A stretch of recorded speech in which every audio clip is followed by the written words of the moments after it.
Welcome once again to a tutorial on the BJT biasing, and today we're going to discuss about the biasing circuits over here. So it's better if I just call this one as the part 1 of the BJT biasing circuits tutorial.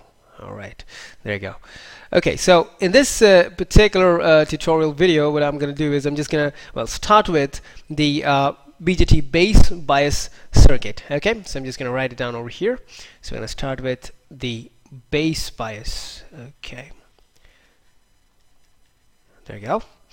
Okay, so I'm going to tell you that the base bias circuit is also known as fixed bias. Okay, so I write down over here. It's also known as fixed bias. All right. So before we just move on further into this topic over here, I'll just bring on the circuit diagram. So just kind of hold on for a second. Alright, so there you go. There we have a circuit of the base bias, or rather the fixed bias, arrangement over here. Okay, so we're basically dealing with a BJT of the NPN type over here. So just taking up the NPN type of BJT in order to just make it easier for you all to understand this whole thing. Okay, so as you'll know that I explained in the previous tutorial where I was just giving you the introduction about what biasing is all about, and over here you can just see in this particular circuit that we have an input signal coupling capacitor known as CI, okay, and the output signal will be collected across the collector terminal over here, and we got this capacitor CO, that's the output coupling, signal coupling capacitor. Okay, so these capacitors over here have been included in order to just keep away the DC current components and just let pass the AC component of the signal that's just being worked with over here, rather that's just being amplified. Alright, so as I said back in the previous tutorial that in this type of circuit you have the base resistor RB that's being driven by a common power source over here that's just represented with this VCC mark over here. That's basically supplying the voltage required, and this particular power source VCC does the same does the needful in just reverse biasing the collector base junction and keeping the base emitter junction forward biased.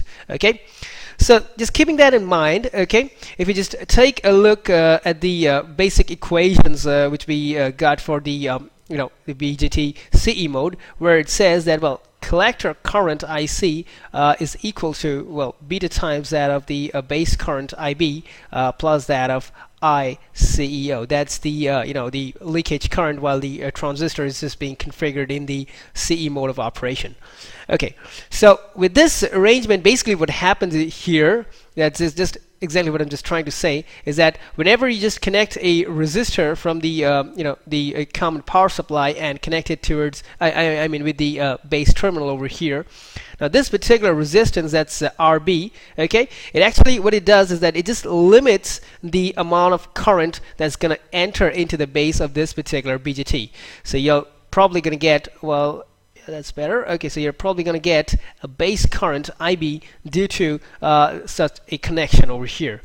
And now this particular the base current that's just going to flow into the base terminal of the BJT is just basically the one that's required in order to just initiate the the recombination process within the base region of the transistor, so that you can get more and more amounts of collector current.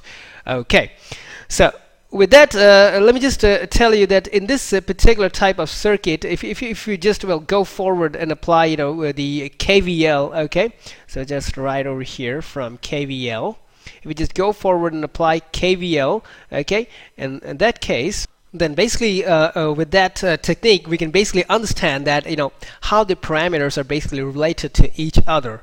Okay, so in order to keep the transistor from amplifying the requisite input signal without any sort of hindrance, we need to keep the base emitter junction they're forward biased. So you need to keep sufficient voltage at the base terminal so that we can have a base emitter forward bias voltage of at least 0.7 volts, which is the required amount for a silicon based transistor. Okay, and since silicon based transistors are quite common, so it's generally 0.7 volts that's being just kept across the emitter junction to just keep it forward biased. Okay, so from KVL, if you just apply KVL over here at the input part of the circuit, that is across the base resistor, the base emitter junction over here, then we can just see from the input part of the circuit that we have the the supply voltage, that's VCC, that is basically equal to the sum of the voltage drop that's just going to occur across that of the resistor, the base resistor RB right over here.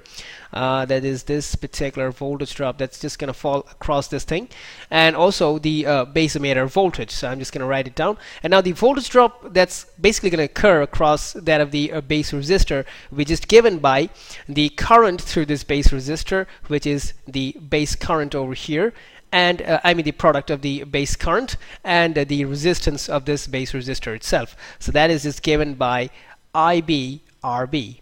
Okay, and then we got the base emitter voltage over here, so you can just take this particular loop, and there we can just write it down as the summation of IB RB plus that of the base emitter voltage. Okay, so now if you want to calculate the amount of the base the resistance of the base resistor, which you need to use over here in order to configure the circuit, then you can just do it as simply as this. You can just put RB as the subject of the formula, and you can just basically write it down as VCC minus that of VBE divided by IB. So from this particular equation, as you can see, so let's just pull the page down a bit. Okay, that's better. So if you just take a look at this particular equation that we've just derived over here, if you know the value of VCC, that's exactly the power source that we're using for this circuit, and of course the requisite amount of base current, then you can probably go forward and find the value of RB.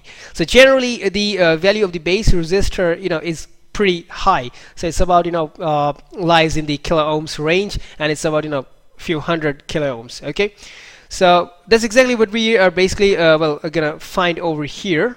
So for instance, if you're gonna basically power the circuit with, let's say, VCC equals to, okay, I'm gonna write down over here. So let's say if VCC for this circuit is about, let's say, 15 volts, okay, and if you have a base current of about, let's say, how much? Okay, 0.02 milliamps, then if you just put these values in this particular equation over here, then you can get the value of the base resistor as well. If you just I'm just gonna substitute it over here, 15 minus, and VBE should be about 0.7 volts, so we just put it over here and calculate, multiply by 10 to the power minus 3, so then you're gonna get the base resistor's value about, let's say, something around 715 kilo ohms. Okay, so now you can understand from this particular value that the value of the base resistor must be very, very high in order to limit the base current to about, let's say, 0.02 milliamps. Okay,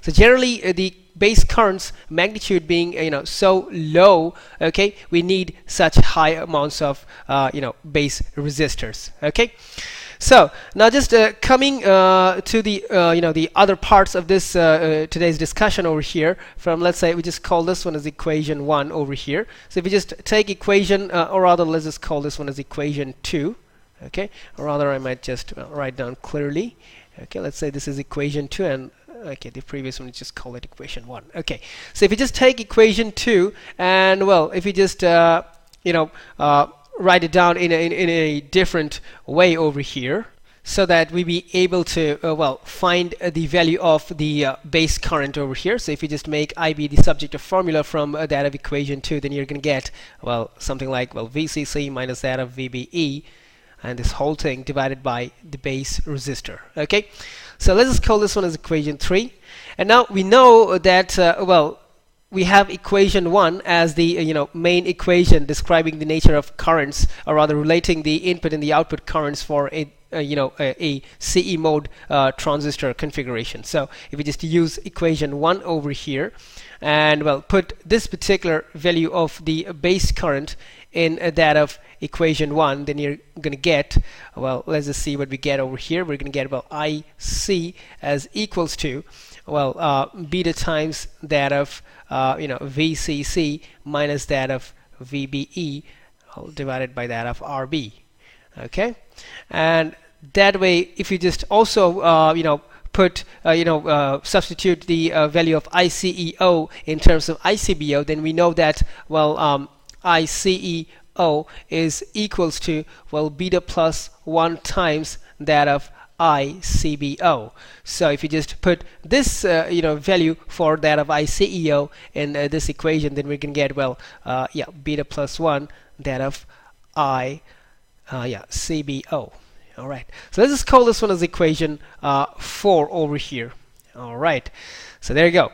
So now, why the hell did we just try to find this equation 4 in this particular way? Now, what is the need of this equation 4? Okay, my friends, let me just tell you that from equation 4, it'll just enable us to find out the stability factors, which are the most important things that we need for this particular circuit. Now, whenever you make a bias circuit, you have to keep in mind that the circuit performs well, and it just gives rise to some amount of faithful amplification.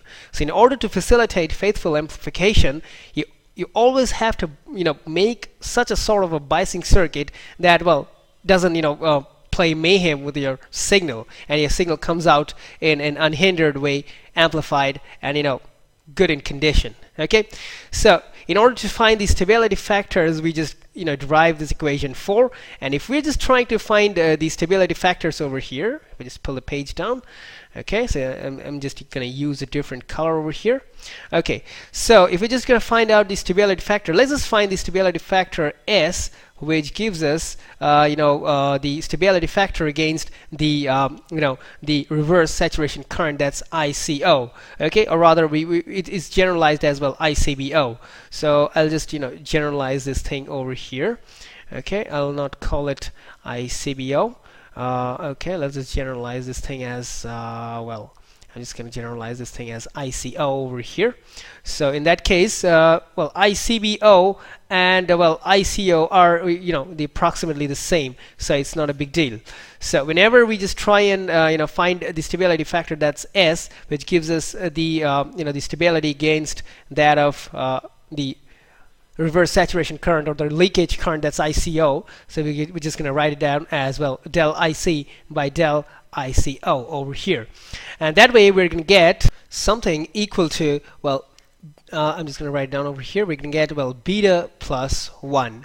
So that is exactly the expression for that of the value of the stability factor S. Okay, and then we also got the stability factor S dashed, which gives us the stability against that of the VBE. Okay, that's the base emitter voltage. Okay, we know that the input nonlinear characteristics being quite nonlinear for lower values of base emitter voltage, so we're just going to calculate this in order to find that out. So we write down as, well, del IC by that of del VBE, and well, this is going to be equal to, well, something like minus of that of beta divided by RB, that's the base resistor, or rather the value of the base resistor. And finally, we are also going to get the other stability factor that's known as, well, S double dashed. That just gives us the stability factor against against that of the variation of the collector current, that's represented with del IC, against the parameter of the transistor beta. So we're just going to write it as, well, del IC by del beta, and in this way we're just going to get its well, let me just change the color over here. Okay, that's better. So this way we're just going to get its value as equal to, well, VCC, that's the magnitude of the power source that we're requiring for this transistor, divided by that of, well, RB, and then plus that of ICO. Okay, So that's exactly this current that we had got over here. That's the leakage current. Okay, so we can see from our observation over here from the the three different stability factors that we got over here, we can see that, well, the stability factor for this type of biasing circuit depends upon, well, three things that we can see over here. We can see that it depends on the value of the the supply voltage source. Okay, so that is VCC right over here, the value of the base resistor, the leakage current, the transistor beta in both the cases. Okay, and well, that just gives us an idea that we need to, well, take care of the transistor beta, the value of the base resistor, the leakage current, and also the the magnitude of the supply voltage in order to keep this particular circuit from working in good condition. Okay, so that's just need to be, these parameters just need to be taken care of in order to just prevent this circuit from playing mayhem with your input signal. So based on this observation over here, we can just come to the conclusion where we can just say that since the stability factors depend upon the transistor beta and also on the the leakage current over here, which are certain things that you can't have any control over them, so in that case the stability of this circuit is supposed to be quite low. And let me just tell you, the stability factors, they have certain magnitudes, and lower the magnitudes for the stability factors, better it is for the circuit, so it's more stable. So you have lower values of stability factor, better the stability. I'll just write it down over here, so I'll just use a different ink. Okay, so we can say that basically, well, lower value of stability factor, so lower value of, well, stability factors, okay, that is just equal to better circuit stability. Okay, so there you go. I'm just writing it down over here. All right, so there you go.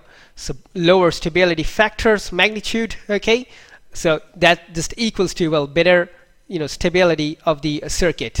All right, so now based on all these observations, this circuit particularly that we've just discussing over here has certain advantages and disadvantages as well. So we're just gonna basically discuss them right now. All right, so finally we reached the section where we just discuss about the circuit's advantages and disadvantages over here. So just put them down side by side so that you can compare against each other.